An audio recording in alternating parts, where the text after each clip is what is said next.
orientación del movimiento al empezar a ver qué músculos deben ser los que van a contraerse para poder generar dichos movimientos.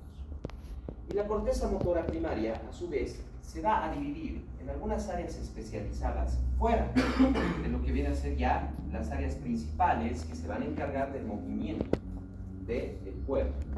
Estas van a ser el área de Broca, que es una pequeña parte de la corteza motora y que se encarga principalmente de controlar todos los movimientos, tanto respiratorios, laringeos, linguales, mandibulares, labiales, para poder generar lo que se conoce como la articulación de las palabras, o sea, lo que hacemos para poder hablar.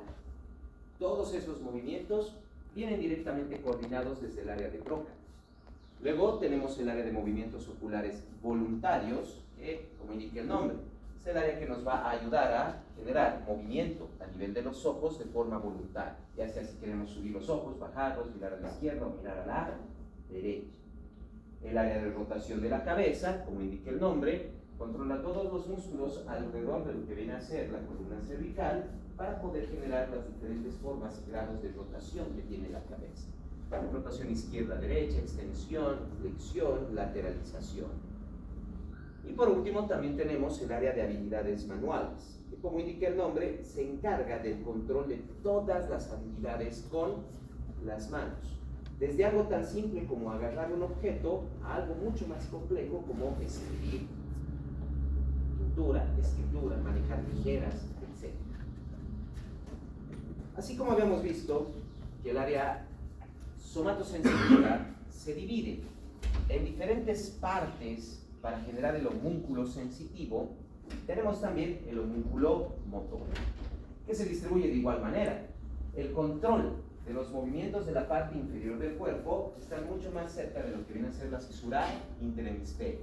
Y a medida que nos movemos lateralmente en la corteza motora, es donde vamos a encontrar o vamos a ir subiendo a través de lo que viene a ser el cuerpo, teniendo por ejemplo la zona que se encarga del movimiento de las manos. Vean que tiene directamente una gran porción, ya que estos movimientos son mucho más precisos y mucho más finos, están más o menos en la parte intermedia de la corteza motora.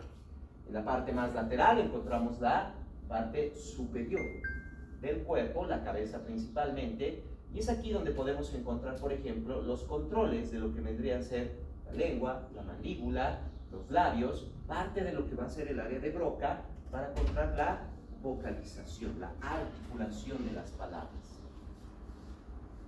Entre mayor precisión necesiten esos movimientos, una mayor área de la corteza motora será utilizada para poder generar y controlar dichos movimientos. Siendo de esta manera entonces, como podemos ver, la corteza motora genera el homúnculo motor y justo delante, entre las áreas premotora y suplementaria, ahí encontramos el área de Broca, movimientos oculares voluntarios, rotación de la cabeza y el área de habilidades manuales. Vamos subiendo, ya que de esa manera es como se forma propiamente el homúnculo motor. Y claro, aquellas partes del cuerpo que no tienen tanto control motor o tan preciso y fino van a utilizar un espacio más pequeño a nivel de la corteza motora. Dentro de la corteza motora vamos a encontrar columnas que van a generar una vía neuronal que va a inervar una única unidad motora a nivel de los músculos. Cada una de esas columnas va a enviar no solo señales de contracción o relajación muscular, sino que al mismo tiempo son columnas que envían señales de tono muscular. Constantemente envían pequeños potenciales de acción que van a bajar hacia los músculos para poder mantener las unidades motoras en el mejor funcionamiento posible. Estas señales van a bajar por dos vías principales, lo que viene a ser la vía piramidal y la vía extrapiramidal. La vía piramidal comprende únicamente lo que viene a ser el fascículo córtico-espinal. Todas las vías neuronales, o ya propiamente nervios, que van a provenir desde la corteza motora, partiendo de cada una de las columnas que se encuentra dentro de ella, van a bajar directamente por el tronco encefálico y a nivel de lo que viene a ser el bulbo raquídeo, van a volverse contralaterales. No se olviden que así como la parte sensitiva, el hemisferio izquierdo recibe las señales sensitivas del lado derecho del cuerpo y de la misma manera es el hemisferio izquierdo el que controla la mayoría de los movimientos del lado derecho del cuerpo. Y estas señales se vuelven contralaterales a nivel de lo que viene a ser el bulbo raquídeo. ¿Y por qué se lo llama vía piramidal? Porque si ustedes recuerdan en anatomía, en el bulbo raquídeo encontramos la pirámide, ¿verdad? Esas vías neuronales, esos nervios que conforman la pirámide, son el fascículo córtico espinal. Por eso se llama vía piramidal. Lleva una gran cantidad de nervios para poder controlar todos los movimientos de casi todos los músculos estriados esqueléticos del cuerpo. Luego tenemos la vía extrapiramidal. Como indica el nombre, son nervios o vías neuronales que no van a pasar a través de la pirámide del bulbo raquídeo, que no llegan a formar parte de él, pero sí, también son contralaterales. Estas vías en primer lugar van a salir primero de lo que viene a ser la corteza motora, pero en vez de bajar directamente a la columna vertebral y llegar hacia los músculos, van a unirse en diferentes estructuras, los núcleos reticulares y vestibulares para poder generar un control estimulador o inhibidor, así como también parte de lo que viene a ser el equilibrio, las células de Betz, el núcleo caudado, así como también el putamen y el núcleo rojo. De estas 5 estructuras, una de las principales va a ser el núcleo, formando propiamente el fascículo córtico rubro espinal. Son nervios que pasan de la corteza motora directamente a lo que viene a ser el núcleo rojo y de aquí pasan hacia la columna vertebral para ir a inervar diferentes unidades motoras en diferentes músculos. El fascículo córtico rubroespinal es, podríamos decir, el secundario para poder generar las funciones motoras. Si en algún momento solo se perdiera la vía piramidal, tenemos las vías extrapiramidales para poder generar un control sobre los movimientos. Claro que al tener una menor cantidad de columnas y de nervios, no puede controlar con gran precisión y con gran fineza los movimientos.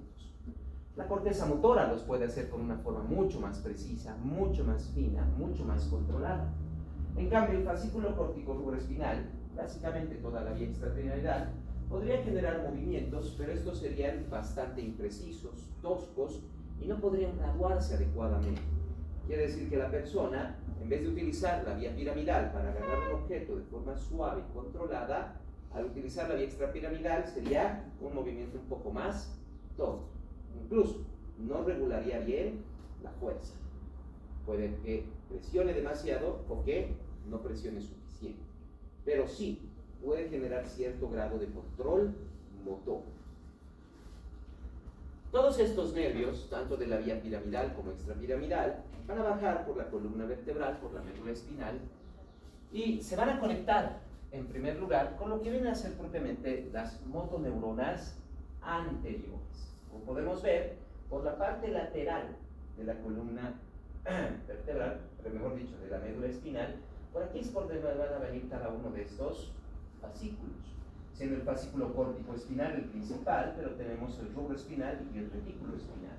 El retículo espinal nos ayuda en el control de lo que viene a ser el equilibrio, el rubro espinal es el accesorio y el córtico espinal es el principal. Todas estas células, como pueden ver, al bajar por la médula, van a unirse primero hacia algunas interneuronas o directamente pueden entrar en contacto con la motoneurona anterior para que a través de esta se pueda generar propiamente el control de los movimientos. Si va directamente por el nervio motor, estamos hablando de una señal principalmente estimuladora para contracción muscular. Se puede conectar con las interneuronas para generar ciertos grados de modificaciones del movimiento o incluso inhibición para poder generar un buen control sobre las diferentes señales, ya sea de contracción o de relajación, y precisar con mucha mayor facilidad los movimientos. Como les decía, desde la corteza van a salir señales que provienen de una específica columna. Cada columna inerva una unidad motora. Así que, dependiendo de cómo van generándose las señales, podemos tener señales dinámicas y estáticas. Las señales estáticas, por ejemplo, son aquellas que van a mantener una posición, generando cierto grado de contracción muscular, pero con la fuerza solo necesaria para mantener esa posición. Quiere decir, estas señales estáticas son propiamente las señales que generan las contracciones isométricas. En cambio, las señales dinámicas son las que van a generar las contracciones isotónicas concéntricas e isotónicas excéntricas, porque ya varía en mayor medida la cantidad de unidades motoras, o sea, de columnas que se activan para poder generar un grado mayor o menor de contracción muscular. Además, la corteza motora, al estar justo delante de la corteza somatosensitiva, recibe una gran cantidad de información por parte de la corteza somatosensitiva. Esto para poder regular adecuadamente los movimientos. Se necesita esta retroalimentación sensitiva para poder controlar muy bien nuestros movimientos.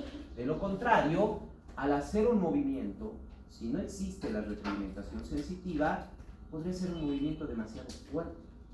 Podríamos inclusive llegar a tocar un objeto y tal vez presionarlo o no llegar a generar una buena presión. Podríamos agarrar algo y si no percibimos que es, por ejemplo, blando o ligero, podríamos tal vez levantarlo con mucha fuerza y lanzarlo al aire o presionarlo y romperlo. Se necesita esa retroalimentación sensitiva. Incluso con los ojos cerrados sabemos exactamente cómo se generan los movimientos, porque la parte sensitiva retroalimenta a la parte motora para generar un mejor control sobre los movimientos. De lo contrario, podrían llegar a ser un poco torpes, toscos los movimientos, y sin esa retroalimentación sensitiva podríamos llegar a generar algún tipo de lesión en nuestro cuerpo. Una vez estimuladas las motoneuronas anteriores, todas estas señales van a llegar a los músculos. Generalmente, como les decía, por parte de la corteza motora, principalmente vienen señales estimuladoras. Y son las demás áreas, tanto área premotora como también suplementaria y otras que se van conectando dentro del área extrapiramidal, los núcleos reticulares, vesticulares, células de Retz, caudado, putamen, núcleo rojo, las que van a graduar esas señales de estimulación motora. Pueden inclusive, por ejemplo, a nivel del caudado y del putamen, generar inhibición para evitar que los movimientos o las contracciones musculares sean demasiado intensas. Quiere decir que la corteza motora principalmente es estimuladora y son las demás áreas, el área premotora, así como también las diferentes estructuras, núcleos reticulares, vestibulares, putamen, caudado, etcétera, los que van a generar cierto grado de inhibición, controlando de mejor manera todos los movimientos que podemos generar. Algunas lesiones que se pueden producir a nivel de la corteza motora son, por ejemplo, el ictus. Se puede generar extirpación de la corteza motora. En cualquiera de estos dos casos se termina con espasticidad, pero depende en primer lugar el tipo de lesión. En el ictus estamos hablando de una pérdida de la perfusión sanguínea hacia la corteza motora. Eso significa ictus. O sea, básicamente es un accidente cerebrovascular que ya sea por una hemorragia o un tromboembolismo se pierde por completo la perfusión hacia la corteza motora. Si se lesiona principalmente la corteza motora, va a haber parálisis, porque los músculos no van a recibir las señales de tono muscular y eventualmente tampoco reciben señales de contracción muscular. Lo que va a provocar entonces que los músculos dejen de funcionar, queden flácidos y con el tiempo empiecen a atrofiarse. En cambio, cuando la lesión, y raras veces ocurre la lesión directa en la corteza motora, generalmente la lesión ocurre en las áreas alrededor de la corteza motora, ya sea a nivel del área premotora, el área motora suplementaria o aún más, núcleos rojos, caudado, putamen, cualquiera de estas estructuras llega a lesionarse, inmediatamente se pierden las señales de inhibición, lo que provocaría entonces en el paciente una señal de extensa contracción. Se pierde la inhibición que teníamos sobre la corteza motora y sus señales. Una vez que se pierde esa inhibición, los músculos empiezan a contraerse y se genera una espasticidad muscular, un espasmo. Eso va a provocar entonces que los músculos se contraigan mucho más y se mantengan contraídos, que es una de las lesiones más comunes que encontramos a nivel de lo que viene a ser el ictus, ya que, vuelvo a repetir, la lesión de la corteza motora es extremadamente rara y siempre que se lesiona vamos a tener flacidez y parálisis muscular, pero la mayoría de las veces no es la corteza motora la que está lesionada, sino son todas las áreas alrededor de la corteza motora, perdiendo ese control inhibidor, lo que genera una espasticidad muscular. Si ustedes ven, por ejemplo, una persona que sufre un accidente, ya sea que cae por las gradas, ya sea que tiene un accidente de tránsito, lo atropellan, etc. Y van a ver al paciente, levantan su mano y cae por completo, es una lesión medular lo más probable. Ha perdido control por una ruptura a nivel de la médula espinal, shock medular, sección medular, diferentes situaciones que pueden pasar. Pero si después de que ha caído la persona, ustedes ven que empieza a contraer todos sus músculos y se pone tenso, la lesión ha sido a nivel cerebral, no ha sido a nivel medular. Se ha lesionado a las áreas que están alrededor de la corteza motora. Incluso se lo conoce como signo del motociclista, porque los pacientes colocan sus manos en un espasmo muscular como si estuvieran manejando los manobrios de una moto. Eso quiere decir que ha habido lesión cerebral. Si está completamente flácido, probablemente lesión medular, lo más probable.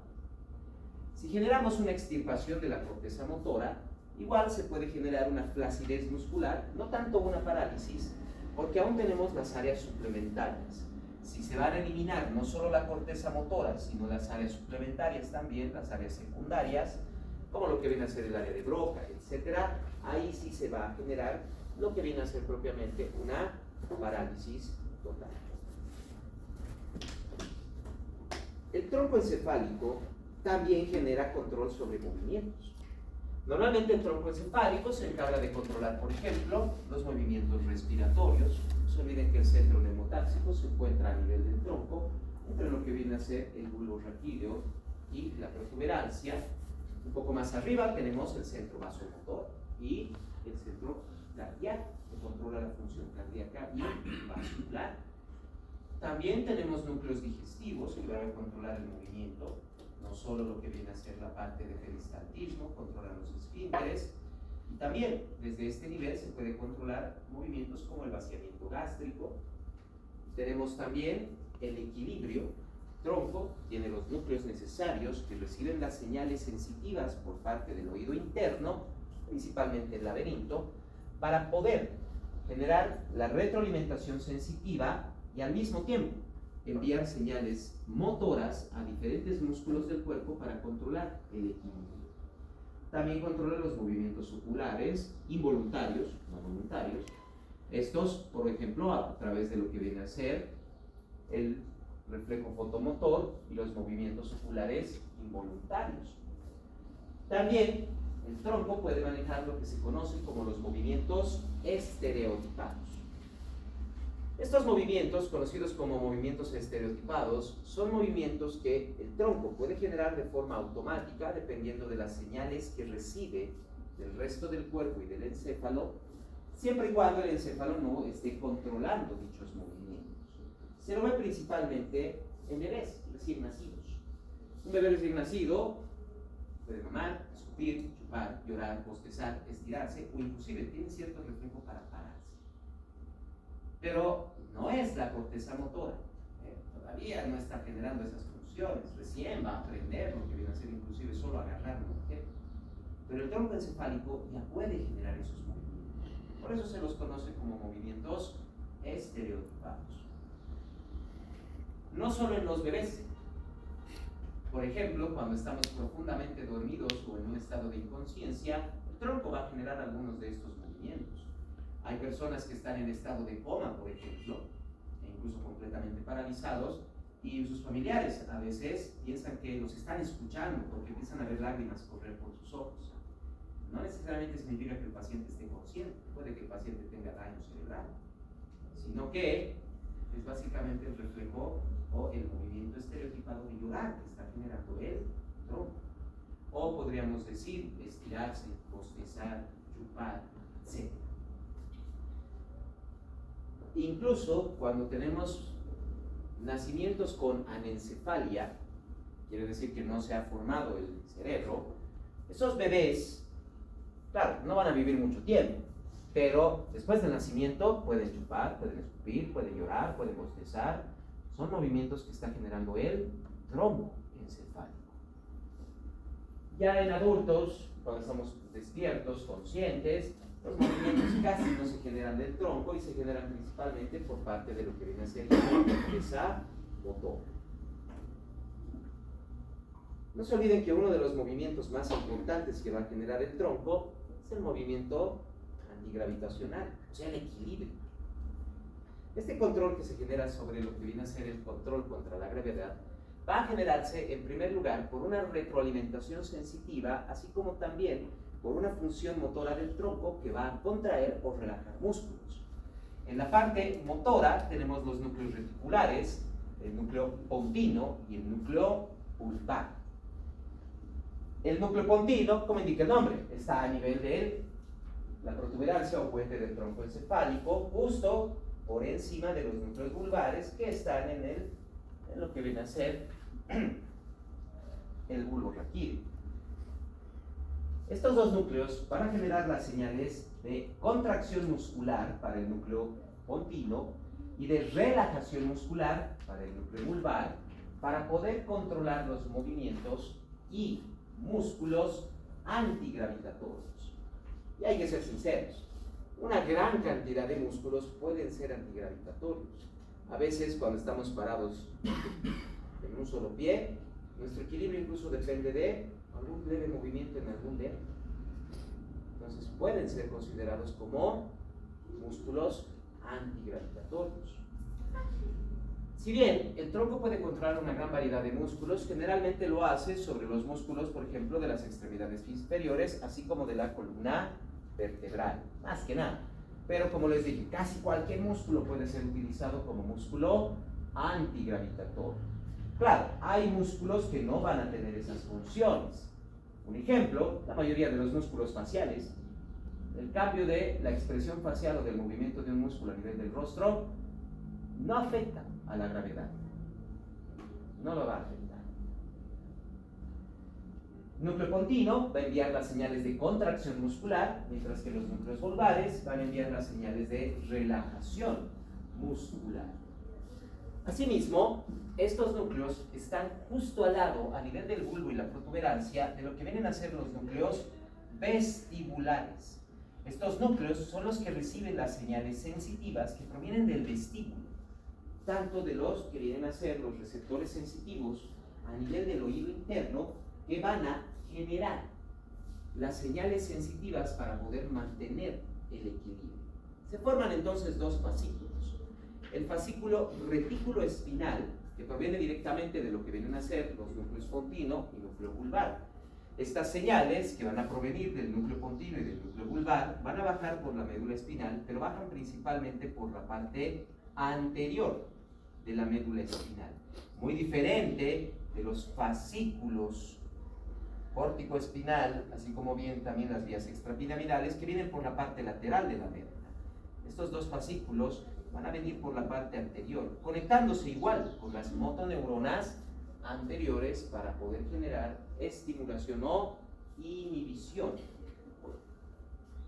El fascículo vestíbulo espinal, por otro lado, es un fascículo bastante pequeño que conecta propiamente lo que viene a ser los núcleos vestibulares con los núcleos reticulares para poder generar la retroalimentación sensitiva necesaria para el control de los movimientos del equilibrio.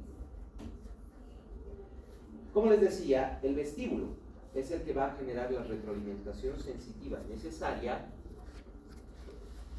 para poder controlar adecuadamente el equilibrio. Dentro del vestíbulo vamos a encontrar dos estructuras. La primera vienen a ser el utrículo y el sáculo, dilataciones de lo que se encuentra dentro de los canales que se encuentran dentro del vestíbulo, donde encontramos lo que propiamente son las máculas. Por otro lado, tenemos los canales semicirculares, 3 canales semicirculares, los cuales tienen una porción cerca de lo que viene a ser el utrículo y el sáculo. Hay una porción dilatada, conocida como la ámpula o ampolla del canal semicircular. Y dentro de ellas encontramos las crestas ampulares, que son las que se van a encargar de controlar, junto con lo que viene a ser las máculas que están en el utrículo y el sáculo, generar las señales sensitivas necesarias para que se pueda controlar los movimientos. En ambos casos, tanto a nivel de lo que vienen a ser las crestas ampulares como el utrículo, mejor dicho, como las máculas en el utrículo y el sáculo, se generan propiamente entonces potenciales de acción generados a través de células ciliadas o células pilosas, que en su borde apical estas células tienen una gran cantidad de estereocilios conectados casi todos a través de una conexión filamentosa con un cinetocilio único que se encuentra en un extremo de la célula. El cinetocilio va a estar en contacto, en el caso de las máculas, está en contacto con la parte superior con una capa gelatinosa que se une a una estructura rígida conocida como fibra. Y en el caso de las crestas ampulares, la cúpula de gelatina las cubre por completo y cubre una gran parte de lo que viene a ser la ampolla o ámpula del canal semicircular. En el momento que se genera un estímulo mecánico, un movimiento, el cinetocilio es el que se va a mover. Y al moverse, gracias a esas conexiones filamentosas, mueve los estereocilios, los cuales, como son prolongaciones de membrana celular, tienen una gran cantidad de canales iónicos que van a permitir la formación del potencial de acción. En el caso de lo que vienen a ser las máculas, las células ciliadas están distribuidas en una forma aplanada directamente, cubiertas en la parte superior solo por una capa de gelatina que cubre tanto los estereocilios, pero principalmente el cinetocilio. Y en la parte superior encontramos lo que viene a ser una estructura rígida mineral formada principalmente por calcio, la cual se conoce como otolito y genera un efecto principalmente de gravedad y inercia. Quiere decir, al estar unida en la capa gelatinosa, este otolito, por ejemplo, si está en esta posición la mácula, está presionando las células y no está generando ningún movimiento. Si está al revés, el otolito está desprendiéndose, se está estirando los cilios, tampoco genera un potencial de acción. Pero si está en sentido lateral, la gravedad hace que el otolito descienda y al tratar de descender, mueve los cinetocilios activando los potenciales de acción. Y no solo con la gravedad, como les decía, si está en un sentido horizontal, el otolito no está activando, pero cuando nos movemos, la inercia hace que el otolito se desplace. Y ese desplazamiento es lo que provoca un potencial de acción. En otras palabras, los otolitos funcionan principalmente mediante el efecto de la gravedad cuando están en sentido lateral o de la inercia cuando están en sentido horizontal. En cambio, lo que viene a ser las crestas ampulares, como pueden ver, estas células ciliadas van a formar una pequeña cúpula gelatinosa junto con sus cinetocilios. Y esta cúpula, si bien va a tratar de ocupar casi todo el espacio de la ampolla o de la ámpula del canal semicircular, no logra completar por completo el cierre. Así que utiliza una pequeña membrana para completar el cierre. Y ya sabemos que dentro de lo que vienen a ser los canales semicirculares tenemos líquido. este líquido se va a mover y al moverse va a golpear contra la cúpula gelatinosa y la membrana, haciendo que ésta se desplace ya sea a un lado o al otro lado. Y ese desplazamiento mueve los cinetocilios y genera un potencial de acción. Dependiendo de cómo se van generando estos potenciales, porque en cada oído tenemos 3 canales semicirculares, utrículo y sáculo, y en el utrículo y el sáculo están las máculas. Dependiendo cómo vienen estos potenciales, el cerebro interpreta cuál es propiamente el movimiento, ya sea de rotación, ya sea dónde está la gravedad o de inercia que estamos generando.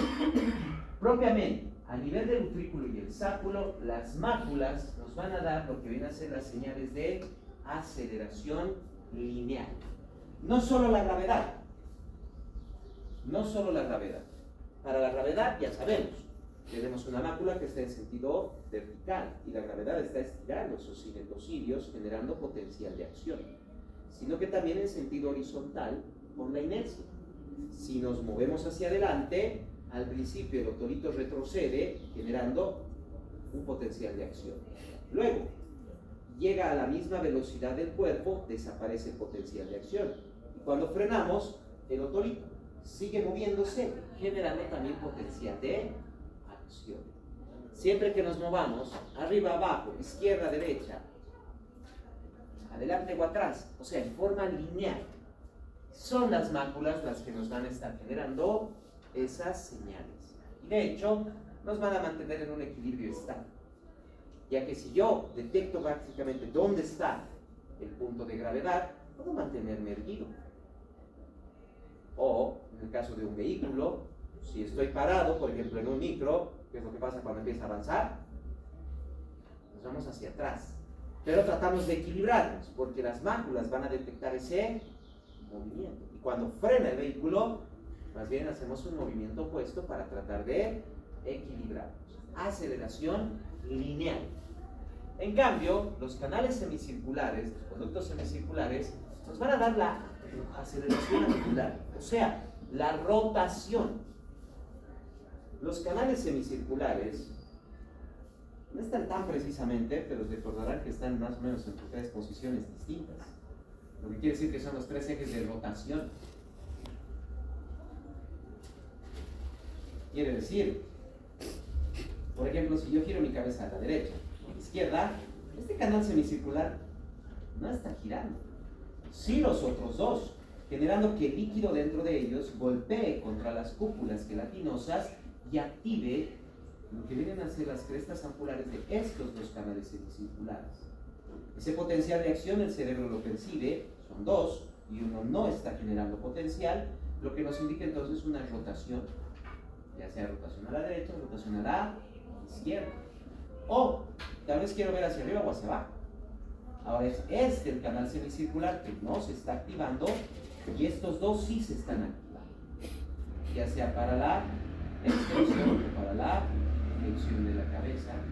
O por último, tal vez lo que quiero es lateralizar, o sea, lateralización derecha o lateralización izquierda.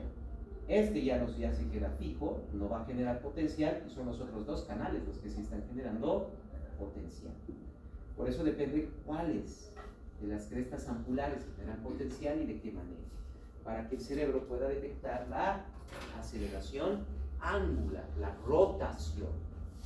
Y podemos utilizar inclusive esa aceleración angular como una forma predictiva, ya que si nosotros generamos una rotación, predecimos el cuerpo va a rotar en este sentido y nuestro cuerpo ya se prepara para mantener dicho equilibrio. Pues que nunca se han dado cuenta que cuando están caminando y van a girar, lo primero que gira es la cabeza y recién gira el cuerpo. Porque de esa manera generamos un movimiento de rotación angular, de aceleración angular, una rotación, y el resto de nuestro cuerpo se prepara para mantener la inercia. ¿Esto cambia cuando tenemos bronquitis y todo amarillo? A eso voy a llegar, ¿no? Entonces, utilizamos esta rotación o aceleración angular como una forma predictiva para poder determinar en qué forma tenemos que colocar nuestro cuerpo o generar un movimiento de equilibrio para poder mantenerlo. No solo al caminar, también se hace al trotar, al correr. ¿Y cuántos de ustedes manejan bicicleta o motocicleta? Antes de trotar, ¿qué tienen que hacer? ¿Y qué más?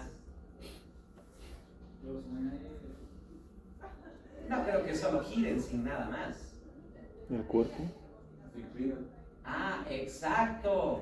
Van a hacer una inclinación. Eso ya es casi instintivo. Si no inclinaran el vehículo, al dar la vuelta la inercia los va a empujar hacia el otro lado. Por eso utilizan incluso estos movimientos como una forma predictiva. Otros factores que mantienen el equilibrio son propiamente la propiocepción, la exterocepción y la vista. Tanto la propiocepción, la exterocepción son bastante débiles para hacer sus señales para poder generar el equilibrio. El segundo más importante siempre va a ser la vista. Y de hecho, eso es lo que ocurre generalmente cuando tenemos la pérdida de las señales por parte del laberinto. Dentro de lo que viene a ser el laberinto, no nos olvidemos que tenemos los conductos o canales semicirculares, así como también el utrículo y el saco. Estas dos estructuras son bastante grandes, así que en el caso de una inflamación a nivel del oído interno, estas estructuras van a seguir funcionando porque además las máculas dependen de la inercia y de la gravedad, no dependen del movimiento del líquido. Pero los canales semicirculares sí dependen del movimiento del líquido para que puedan golpear contra las cúpulas gelatinosas y puedan mover los cimientos cilios para generar un potencial de acción.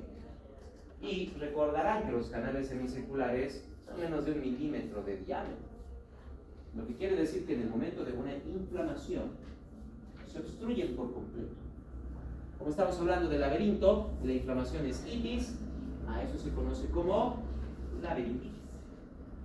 Y como no hay movimiento de líquido, no hay nada que active las crestas angulares. Se pierde ese potencial de acción, lo que provoca que nos mareemos. ¿Por qué? No tenemos esa retroalimentación de aceleración angular. Muchos pacientes con laberintitis, también conocido como síndrome de Meniere, describen casi siempre lo mismo. Sienten que todo a su alrededor da vueltas. Están echados en la cama y están dando vueltas y vueltas y vueltas a su techo. Eso es porque no tienen esta retroalimentación que les permita determinar el equilibrio. Además, no pueden caminar adecuadamente. Si bien tienen el punto de gravedad y la inercia, pero piensan que su cuerpo está rotando en un lado e instintivamente se van hacia el otro lado. Justo como les decía hace un momento, al correr, al trotar, al manejar bicicleta o motocicleta.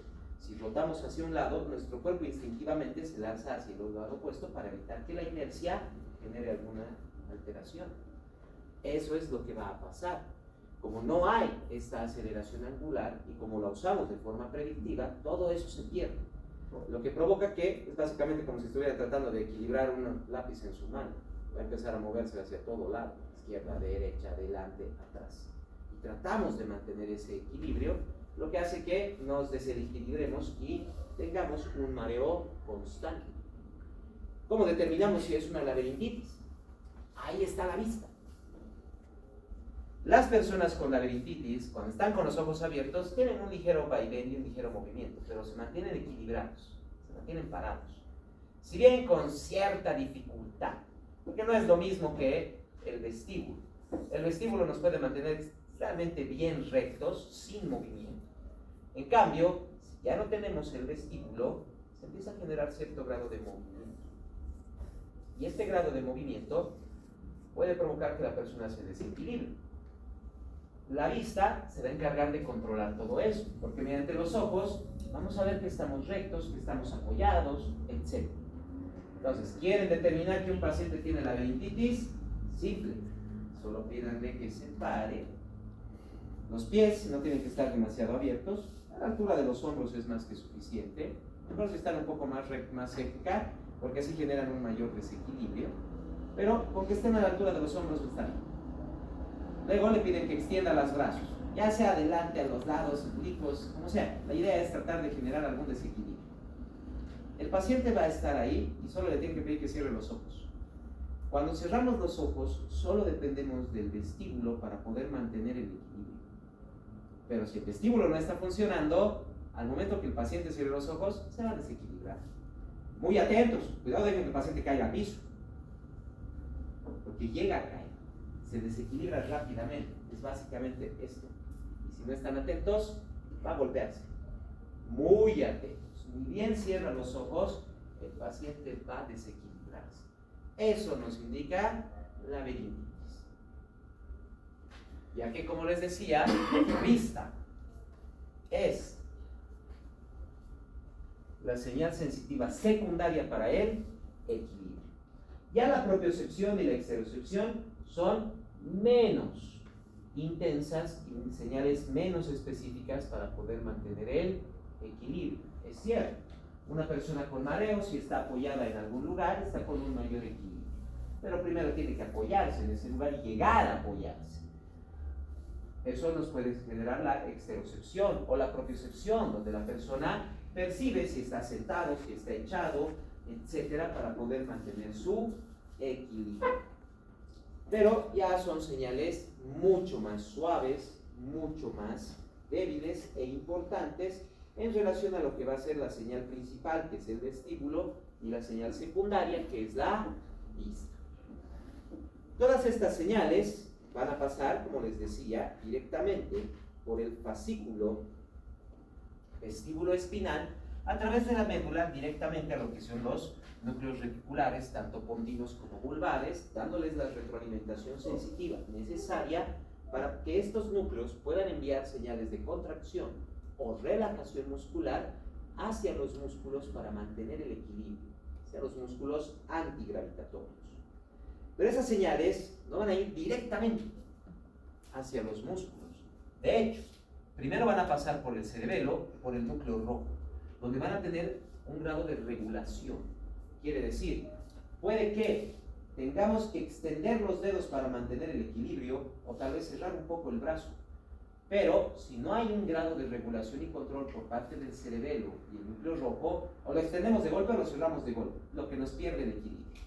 Tiene que ser un movimiento más suave y regulado, quiere decir bien sincronizado. No puede ser muy brusco, tampoco puede ser demasiado extenso o demasiado corto. Tiene que ser preciso.